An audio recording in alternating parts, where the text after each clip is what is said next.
Jim, I said, are those the Yules setting down yonder? Hush, said Jim. Mr. Heck Tate's testifying. Mr. Tate had dressed for the occasion. He wore an ordinary business suit, which made him look somehow like every other man. Gone were his high boots, lumber jacket, and bullet-studded saddle. From that moment he ceased to terrify me. He was sitting forward in the witness chair, his hands clasped between his knees, listening attentively to the circuit solicitor. The solicitor, Mr. Gilmer, was not well known to us. He was from Abbotsville. We saw him only when court convened, and that rarely, for court was of no special interest to Jim and me. A balding, smooth-faced man, he could have been anywhere between 40 and 60.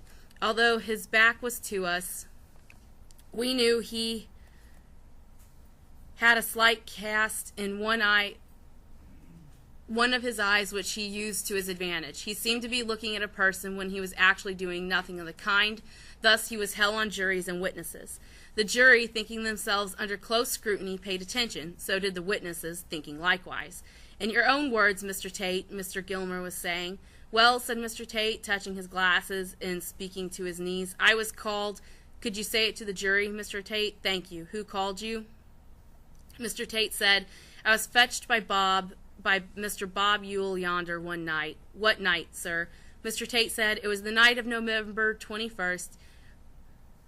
I was just leaving my office to go home when Mr. Yule came in. Very excited he was, and said, get out to his house quick. Some nigger raped his girl. Did you go? Certainly. Got in the car and went out as fast as I could. And what did you find? Found her lying on the floor in the middle of the front room, one on the right as you go in. She was pretty well beat up, but I heaved her to her feet, and she washed her face in a bucket in the corner and said she was all right. I asked her who hurt her, and she said it was Tom Robinson. Judge Taylor, who had been concentrating on his fingernails, looked up as if he were expecting an objection, but Atticus was quiet. Asked her if he beat her like that. She said yes, he had.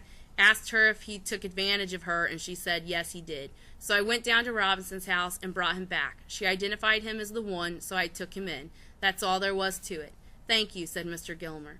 Judge Taylor said, any questions, Atticus? Yes, said my father. He was sitting behind the table, his chair was skewed to one side, his legs were crossed, and one arm was resting on the back of his chair.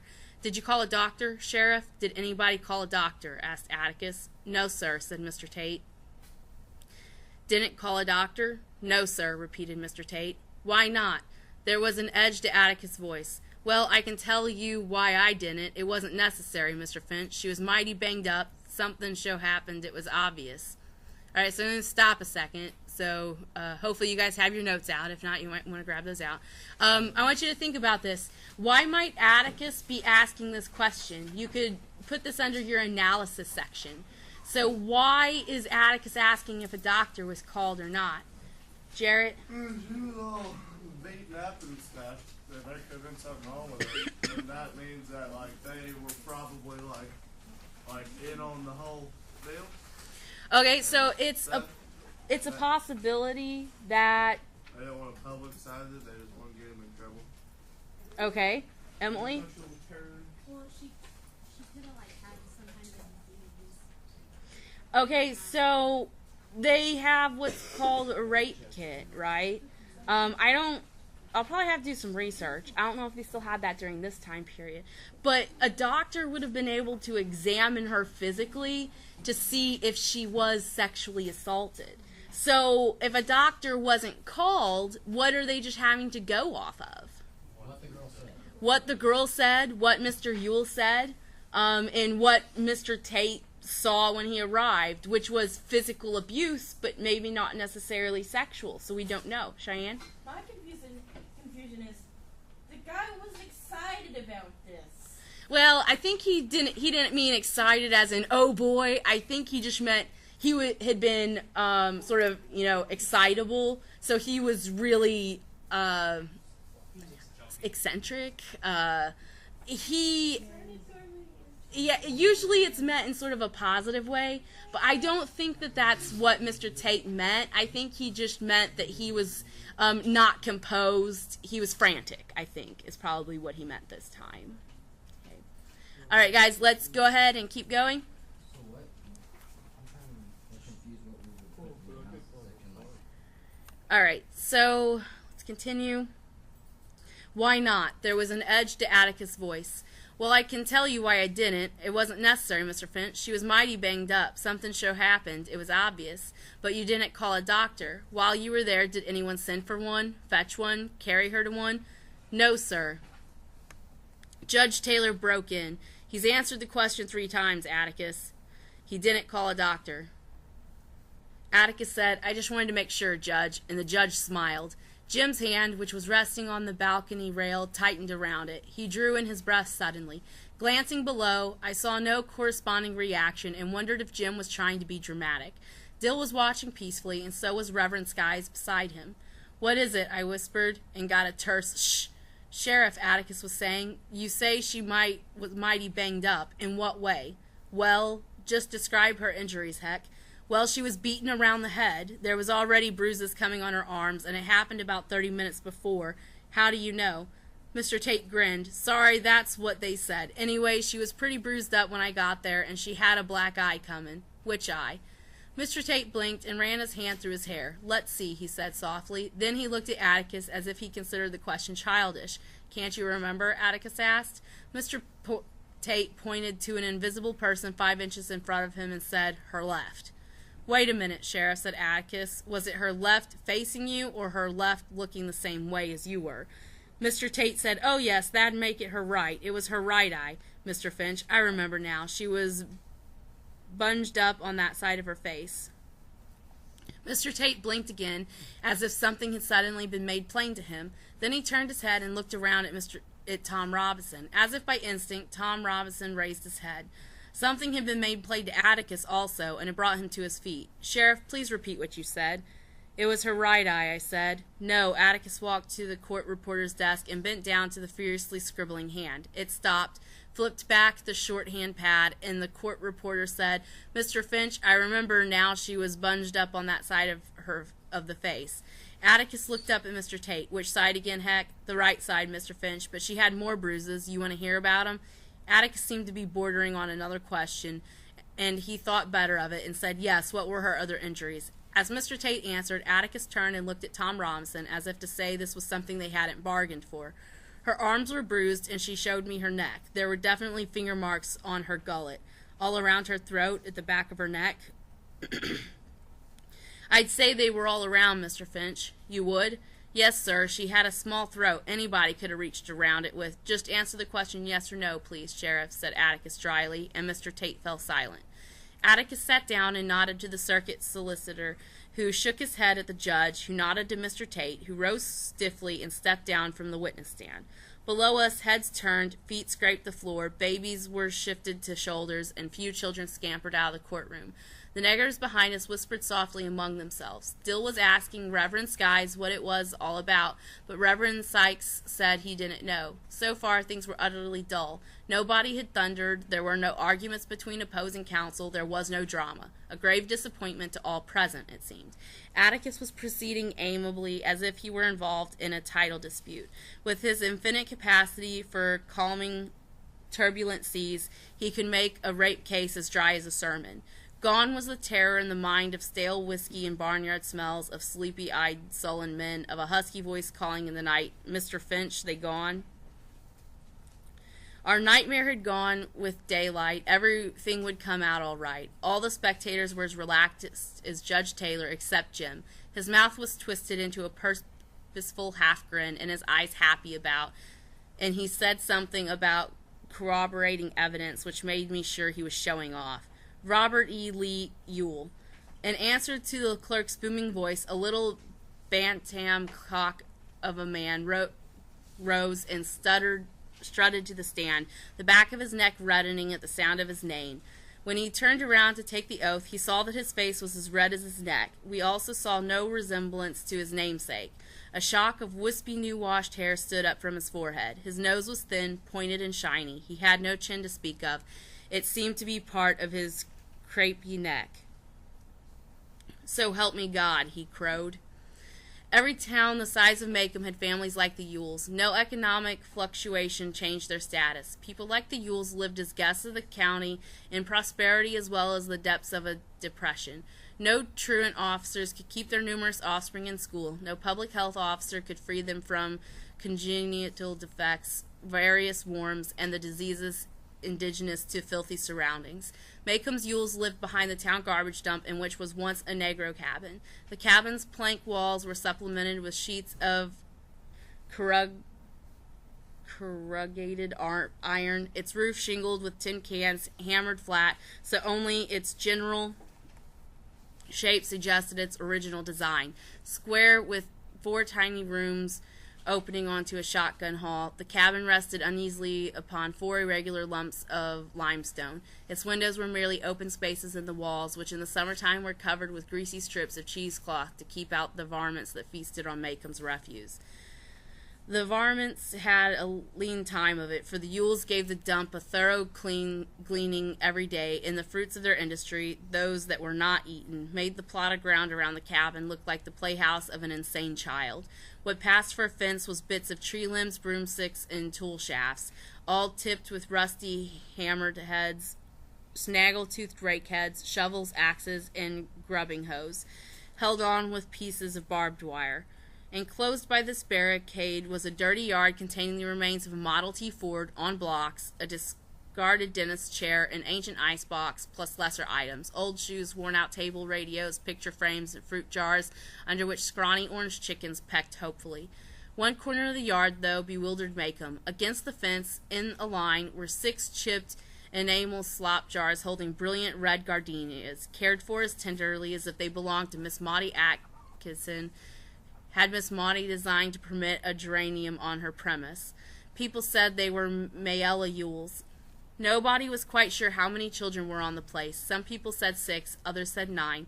There were always several dirty-faced ones at the windows when anybody passed by. Nobody had occasion to pass by except at Christmas, when the churches delivered baskets, and when the mayor of Macomb asked us to please help the garbage collector by dumping our own trees and trash. Atticus took us with him last Christmas when he complied with the mayor's request. A dirt road ran from the highway past the dump down to a small Negro settlement some 500 yards beyond the Yules. It was necessary either to back out of the highway or go the full length of the road and turn around. Most people turned around in the Negroes' front yards. In the frosty December dusk, their cabins looked neat and snug, with pale blue smoke rising from the chimneys and doorways glowing amber from the fires inside. There were delicious smells about chicken, bacon, fried crisp as the twilight air. Jim and I detected squirrel cooking, but it took an old countryman like Atticus to identify possum and rabbit, aromas that vanished when we rode back past the Yule's residence. All the little man on the witness stand had that made him any better than his nearest neighbor was that if scrubbed with lye soap and very hot water, his skin was white. "Mr. Robert Yule?" asked Mr. Gleamer. "That's my name, Captain," he said, the witness. Mr. Gleamer's back stiffened a little, and I felt sorry for him. Perhaps I'd better explain something now. I've heard the lawyers' children, on seeing their parents in court in the heat of an argument, get the wrong idea. They think opposing counsel to be the personal enemies of their parents. They suffer agonies and are surprised to see them often go out arm in arm with their tormentors during the first recess. That was not true of Jim and me. We acquired no tantrums from watching our father win or lose. I'm sorry that I can't provide any drama in this respect. If I did, it would not be true. We could tell, however, when debate became more acrimonious than professional, but this was far from watching lawyers other than our father. I never heard Atticus raise his voice in my life, except to a deaf witness. Mr. Gleamer was doing his job, as Atticus was doing his. Beside Mr. Yule was Mr. Gleamer's witness, and he had no business being rude to him, of all people. "Are you the father of Mayella Yule?" was the next question. "Well, if I ain't, I can't do nothing about it now. Her ma's dead," was the answer. Judge Taylor stirred. He turned slowly in his swivel chair and looked benignly at the witness. "Are you the father of Mayella Yule?" he asked in a way that made the laughter below us stop suddenly. "Yes, sir," said Mr. Yule said meekly. Judge Taylor went on the tones of goodwill. "This was the first time you've ever been in court. I don't recall ever seeing you here." At the witness's affirmative nod, he continued, "Well, let's get something straight. There will be no more audibly obscene speculations on any subject from anybody in this courtroom as long as I'm sitting here. Do you understand?" Mr. Yule nodded, but I don't think he did. Judge Taylor sighed and said, "All right, Mr. Gleamer." Thank you, sir. Mr. Yule, would you tell us in your own words what happened on the evening of November 21st, please? Jim grinned and pushed his hair back. Just in your own words was Mr. Gleamer's trademark. We often wondered who else's words Mr. Gleamer was afraid his witness might employ. Well, the night of November 21st, I was coming in from the woods with a load of kindling, and just as I got to the fence, I heard Mayella screaming like a stuck hog outside the house. Here Judge Taylor glanced sharply at the witness, and must have decided his speculations devoid of evil intent, for he subsided sleepily. What time was it, Mr. Yule? Just before sundown. Well, I was saying, Mayella was screaming, fit to beat Jesus. Another glance from the bench silenced Mr. Yule. Yes, she was screaming, said Mr. Gleamer. Mr. Yule looked confusedly at the judge. Well, Mayella was raising this holy racket, so I dropped my load and ran as fast as I could, but I ran into the fence. But when I got distangled, I ran up to the window, and I seen... Mr. Yule's face grew scarlet. He stood up and pointed his finger at Tom Robinson. I seen that black nigger yonder rutting on my Mayella. So serene was Judge Taylor's court that he had few occasions to use his gavel, but he hammered fully 5 times. Atticus was on his feet at the bench, saying something to him. Mr. Heck Tate, as first officer of the court, stood in the middle aisle, quelling the packed courtroom. Behind us there was an angry, muffled groan from the colored people. Reverend Sykes leaned across Dill and me, pulling at Jim's elbow. Mr. Jim, he said, you better take Miss Jean Louise home. Mr. Jim, you hear me? Jim turned his head. Scout, go home. Dill, you and Scout go home. You gotta make me first, I said, remembering Atticus' blessed dictum. Jim scowled furiously at me, then said to Reverend Sykes, I think it's okay, Reverend. She doesn't understand it. I was morally offended. I most certainly do. I can understand anything you can. Aw, hush. She doesn't understand it, Reverend. She ain't 9 yet. Reverend Sykes's black eyes were anxious. Mr. Finch, know you all are here. This ain't fit for Miss Jean Louise or you boys either. Jim shook his head. He can't see us this far away. It's all right, Reverend. I knew Jim would win because I knew nothing could make him leave now. Dill and I were safe for a while. Atticus could see us from where he was, if he looked. As Judge Taylor banged his gavel, Mr. Yule was sitting smugly in the witness chair, surveying his handiwork. With one phrase, he had turned happy picnickers into sulky, tense, murmuring crowd, being slowly hypnotized by gavel taps, lessening in intensity until the only sound in the courtroom was a dim pink, pink, pink. The judge might have been rapping the bench with a pencil. In possession of his court once more, Judge Taylor leaned back in his chair. He looked suddenly weary, his age was showing, and I thought about what Atticus had said. He and Mr. Taylor didn't kiss much. He must have been nearly 70. There has been a request, Judge Taylor said, that this courtroom be cleared of spectators, or at least of women and children, a request that will be denied for the time being. People generally see what they look for and hear what they listen for, and they have the right to subject their children to it. But I can assure you of one thing. You will receive what you see and hear in silence, and you will leave this courtroom. But you won't leave it until the whole boiling of you come before me on contempt charges. Mr. Yule, you will keep your testimony within the confines of Christian English usage, if that is possible. Proceed, Mr. Gilmer. Mr. Yule reminded me of a deaf mute. I was sure he had never heard the words Judge Taylor directed at him. His mouth struggled silently with them, but their important resignation on his face. Smugness faded from it, replaced by a dogged earnestness that fooled Judge Taylor not at all. As long as Mr. Yule was on the stand, the judge kept his eyes on him, as if daring him to make a false move. Mr. Gilmer and Atticus exchanged glances. Atticus was sitting down again. His fist rested on his cheek, and we could not see his face. Mr. Gilmer looked rather desperate. A question from Judge Taylor made him relax. Mr. Yule, did you see the defendant having sexual intercourse with your daughter? Yes, I did. They were quiet, but the defendant said something. Atticus whispered to him, and Tom Robinson was silent. You say you were at the window? Asked Mr. Gilmer. Yes, sir. How far is it from the ground? About 3 foot. Did you have a clear view of the room? Yes, sir. How did the room look? Well, it was all slung about like there was a fight. What did you do when you saw the defendant? Well, I run around the house to get in, but he ran out the front door just ahead of me. I saw who he was, all right. I was too distracted about Mayella to run after him. I ran in the house, and she was lying on the floor squalling. Then what did you do? Why, I ran for Tate as quick as I could. I knowed who it was, all right. Lived down yonder in that nigger nest, past the house every day.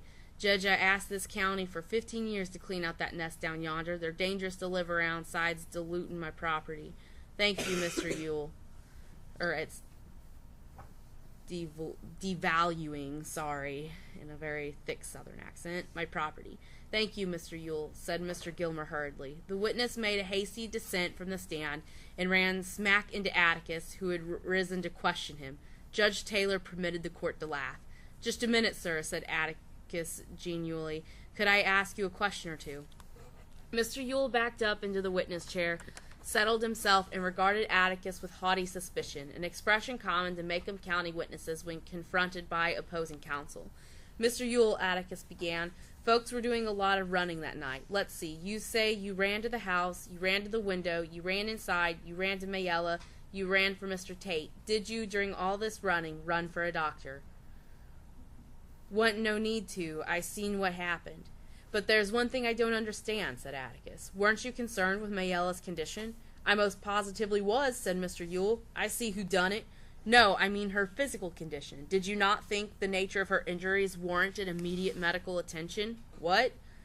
Didn't you think she should have a doctor immediately? The witness said he never thought of it. He had never called a doctor to any of his in his life, and if he had, it would have cost him $5.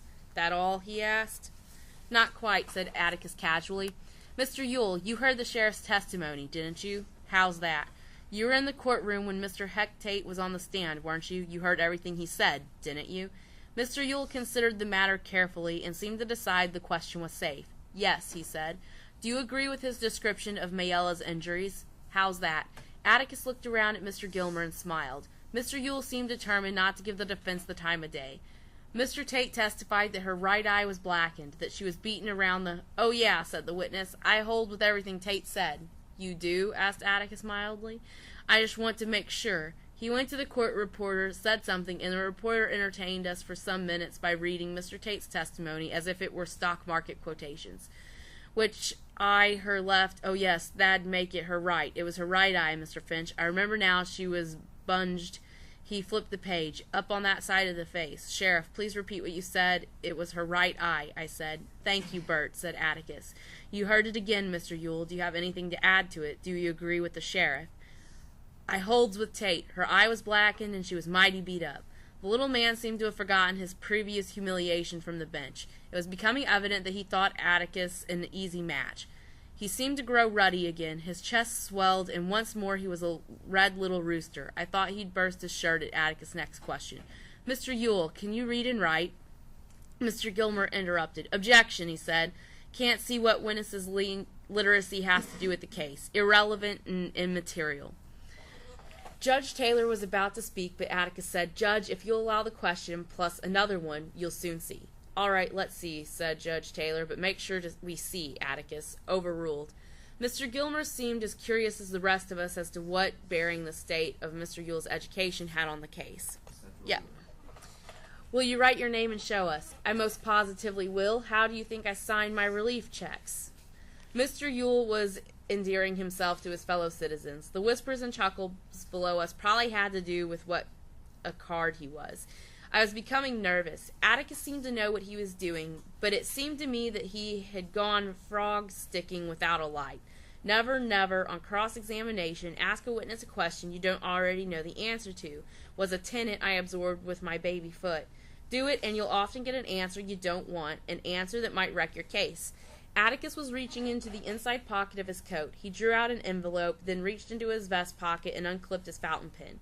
He moved leisurely and had turned so that he was in full view of the jury. He unscrewed the fountain pen cap and placed it gently on his table. He shook the pen a little, then handed it with the envelope to the witness. Could you write your name for us? He asked. Clearly now, so the jury can see you do it.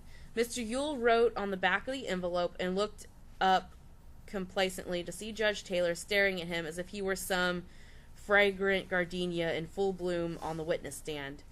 To see Mr. Gilmer half sitting, half standing at his table. The jury was watching him. One man was leaning forward with his hands over the railing. What's so interesting? He asked. You're left-handed, Mr. Yule, said Judge Taylor. Mr. Yule turned angrily to the judge and said he didn't see what his being left-handed had to do with it, and he was a Christian-fearing man, and Atticus Finch was taking advantage of him. Tricking lawyers like Atticus Finch took advantage of him all the time with their tricking ways. He had told them what happened. He said it again and again, which he did. Nothing Atticus asked him after that shook his story, and he looked through the window, then ran the nigger off, then ran for the sheriff. Atticus finally dismissed him. Mr. Gilmer asked him one more question. About your writing with your left hand. Are you ambidextrous, Mr. Yule? I most positively am not. I can use one hand good as the other. One hand good as the other, he added glaringly at the defense table. Jim seemed to be having a quiet fit. He was pounding the balcony rail softly, and once he whispered, "We've got him." I didn't think so. Atticus was trying to show, it seemed to me, that Mr. Yule could have beaten up Mayella. That much I could follow. If her right eye was blackened and she was beaten mostly on the right side of her face, it would tend to show that a left-hand person did it. Sherlock Holmes and Jim Finch would agree. But Tom Robinson could easily be left-handed too. Like Mr. Hecate, I imagined a person facing me, went through a swift mental pantomime, and concluded that he might have held her with his right hand and pounded her with his left. I looked down at him. His back was to us, but I could see his broad shoulders and bull-thick neck. He could easily have done it. I thought Jim was counting his chickens.